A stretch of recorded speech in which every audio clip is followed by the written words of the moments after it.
I've not seen the sun in about 2.5 weeks. 50% of that, shitty Dutch weather. The other 50% is a new game came out, Marvel Rivals, and I've just been locked inside video games. So yeah, I've not seen the sun in a very long time until this morning. Thankfully, it stopped being miserably foggy. Another place that has terrible weather that I'm very familiar with is the UK. Now, I was in the UK. I was unfortunate enough to be back in the UK over the Christmas holidays, and there it was also pretty shitty weather as well. And I found that I think it is the weather that gives you like the best ideas, because you can't go outside, you don't want to go outside, so your mind just starts to wander. You let it just wander, you let it take you places, and you have good ideas. I think you have good ideas when the weather is bad. So the weather was bad. I was in the UK, and in order to not be depressed, I thought, I'll go see one of my friends. And I went to see one of my friends. I got on a bus. It was the London double-decker bus. I don't know if you've seen the London double-decker bus, pretty famous, red bus, double-decker. It was in London. It was a double-decker bus. It was in London. It's very famous. You don't have double-decker buses here. It's just sort of really long buses, but not double-decker bus. And it's double-decker, so there's 2 floors. And I was on the second floor of the double-decker bus. And I looked outside the window, and there was a shop. The shop was called Burger Mafia. The shop was called Burger Mafia, and it must have been the weather, because I thought, oh, that's an interesting name, Burger Mafia. Maybe I can get something out of that.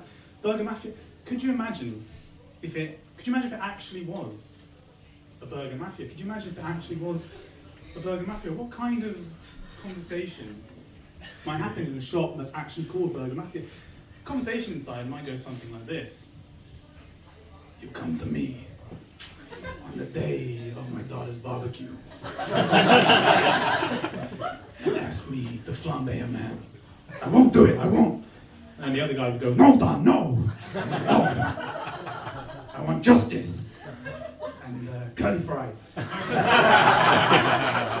So I was on the bus. It was a double-decker bus. I don't know. You don't have them here. You don't have double-decker buses. There's a red one, the red one. Do you know the red double-decker bus? Yeah. So it was that one.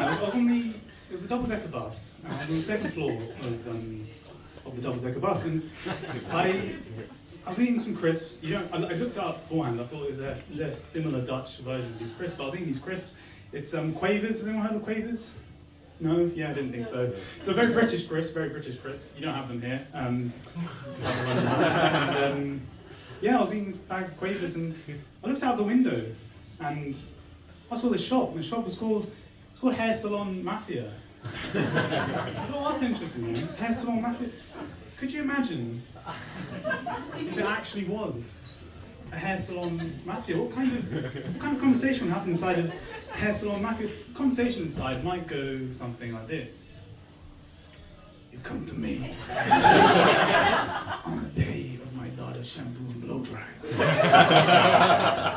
And you ask me to full body wax a man. I won't do it, I won't. And the other guy would go, no, Don, no. I want justice and a low taper fade. Okay, so I was on the bus. It was a double-decker bus. I don't know if you have those here. It's a double-decker bus. It's like you don't have a double-decker bus here. You think it's like something to do with space, probably. Like London's very narrow, so you can put on top of each other instead of making it sort of long. You don't have the double-decker bus.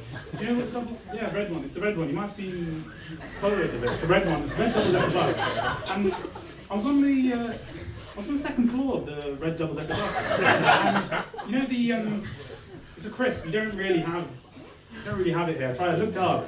There isn't really an equivalent, but it's pickled onion Monster Munch. Pickled onion Monster Munch. Yeah. I didn't think. Does anyone have it? Okay. Yeah, it is banging. You're right. But it was pickled onion Monster Munch, and there was sort of empty packets of pickled onion Monster Munch all the way up to my waist. On the second floor of a double-decker bus.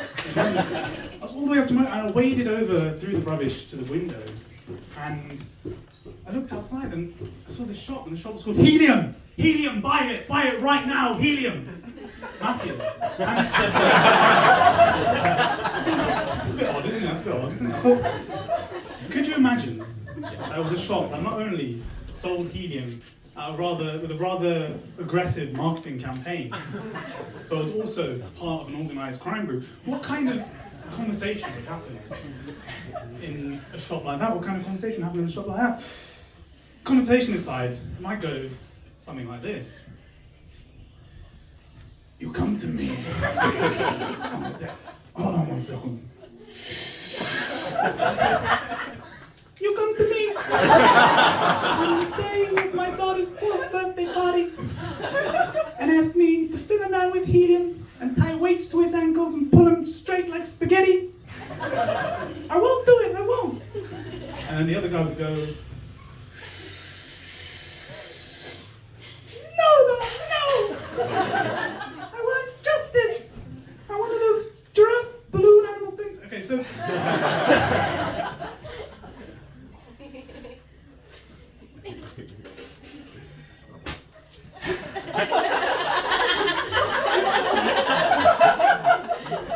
Did you spit?